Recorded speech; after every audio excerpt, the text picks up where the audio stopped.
Hi guys! How are you? That's good. I'm Red, and today I'm going to be reading some r/entitled parents.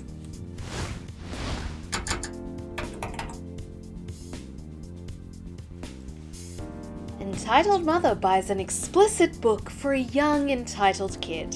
This happened about 4 years ago when I was 15 and got my first part-time job at a big bookstore. I was normally working in the manga section, which was quite big, and there were super nice people, but this time I had to check people's books because my colleague was sick. So I was at the cash register while entitled mother came with her 12-year-old daughter. They had some school books and then historical romance books, which I loved and still do. I noticed that one of the books had some sex scenes since I read it not too long ago. "I'm sorry, ma'am, but is this book for you?" I asked her politely. "No, it's for my daughter. Can't you see that everything here is for her?" she answered quite rudely. "I hope you know that this book has some naughty scenes," I said while she mumbled, "Whatever." I checked her out and said goodbye. A week later, my supervisor calls me to the cash register, and there is entitled mother with her entitled kid. You could feel the entitlement that was in the air. As I walked closer, I smiled while I knew I was going to get yelled at. "Couldn't you tell me there were sex scenes?" she yelled while smashing the book on the table. I was taken aback as she yelled much louder than I expected. "I did tell you that there were those scenes." I was super close to yelling at her, but decided not to. Firstly, I needed the money. Secondly, I liked working there. "You didn't, and now my angel is scarred for life!" Yes, she said scarred. Well, she probably already had sex ed at school. "Can we give her a refund?" I asked my supervisor, as I didn't want to deal with her anymore and just go back to my section and look at what new mangas we had. He just nodded and gave her a refund and said she could leave. She was a special one because she yelled that they should fire me on her way out. My supervisor said he knew I'd warned her, as he knew I didn't want to ruin a childhood to some random kid. Alright, a couple things. Firstly, a cashier in a bookstore is not, supposed to filter what you're reading.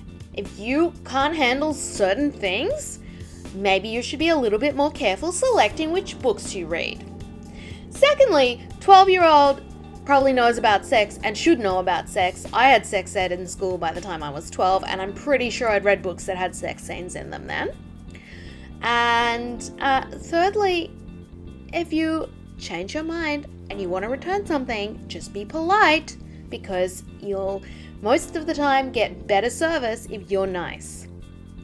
So, stupid entitled mother. Okay, ready for the next story? Entitled parents insist their kids be at my child-free wedding. This happened 6 or 7 years ago. I was getting married, having a small child-free wedding. We sent out invites 6 months in advance, so everyone had notice. My friend Leah and her husband, who I worked with, had 2 kids, a 9-month-old and a 5-year-old. I had babysit on several occasions. The 5-year-old was a brat. It was known throughout our extended circle of friends that the child was just not likable. When it came to my hens weekend, we opted to go camping. I flexed and let Leah bring her kids. Our whole weekend was as follows. "Rachie wants to go for a walk, so we better go for a walk. Rachie wants to hire a rowboat, so we better do that today. Rachie wants to go to the pool for a swim. Actually, Rachie doesn't want that for tea. What else have you got?" Everything about my hens was what that kid wanted to do. At one point before we walked to the rowboats, Miss 5-year-old proclaimed, "I have something to say. We need to leave right now." "Well, we're ready. Do you have shoes on?" I asked. Miss 5-year-old burst into tears. Leah scolded me. "She was just saying she was excited. Nice one." No, she wasn't. She was giving orders at my hens. A few weeks later, we were talking about the wedding. "We'll sit up the back in case 9-month-old starts screaming, and I can just pop a tit out and feed her." Leah said. It's child-free. It says on the invite you got 6 months ago, I reminded her. Note, every other parent had made arrangements for a sitter, including a woman with a 2-month-old. Well, if my kids can't come, I'm not, Leah said. My maid of honour, a mutual friend, tried to smooth things over. Can't your sisters or your husband's sisters babysit the kids for a few hours? No, my kids need me. If they don't come, neither do I. I know you want me there. I couldn't believe she hadn't even tried to get a sitter. A family member either. I felt blackmailed, so I made the call. Then don't come. You made the choice. A few years later, her friend got married, child-free, and she asked me to babysit. Okay, I have a 9-month-old, and you can totally leave a 9-month-old with a sitter for a couple of hours.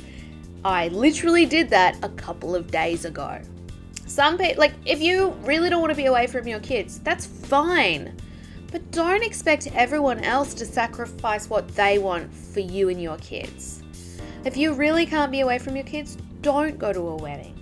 Don't go somewhere where you can't bring your kids. Okay, here is the next story. Blocking off a street so your kids can play.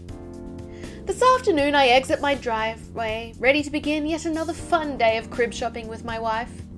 Where normally there would be a wide open street with the odd car parked on the side, instead a row of pylons blocked the entire width, protecting a half-dozen kids driving around in Power Wheels while each of their mothers stand, arms crossed, seemingly pretending to be additional pylons themselves.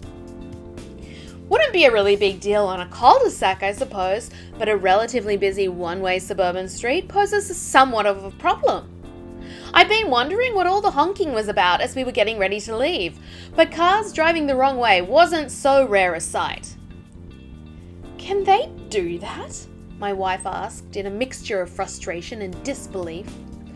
I was careful to avoid the pylons where I could, and the dads were quick to keep the kids parked on the side of the street as my car approached, going as slow as I could. The Karens raised their arms and slapped their thighs at me to express their disapproval. The look on the dads' faces was a sort of hangdog expression, one that says, I know, just please don't stop. Upon my return, we found a crib. They were in the middle of arguing with a few other motorists, and after the police had come and gone, the pylons had disappeared and the children were doing the world's slowest donuts in their driveway. Personally, I think the now unused arena parking lot at the end of our street would be a better place. But then, why drag 6 kids 500 feet down the street when you could use your own pylons? No, don't let your kids play in a busy street. Simple and easy. So, I didn't know that people called those things pylons until I was, like in the last few years I figured out, I'm like, what the heck is a pylon? I think a pylon is one of those things that holds up a bridge. I grew up calling those witches' hats because they look like hats, like hat. So anyway, that's just something I thought you would be mildly interested in. I don't know. That's all the stories I have for you today, so I hope you enjoyed those r/entitled parent stories, read by me, Please give the video a like if you did enjoy them, and don't forget to subscribe as well because I make videos every day and you want to hear more. Thank you so much for watching today, guys, and I will see you tomorrow.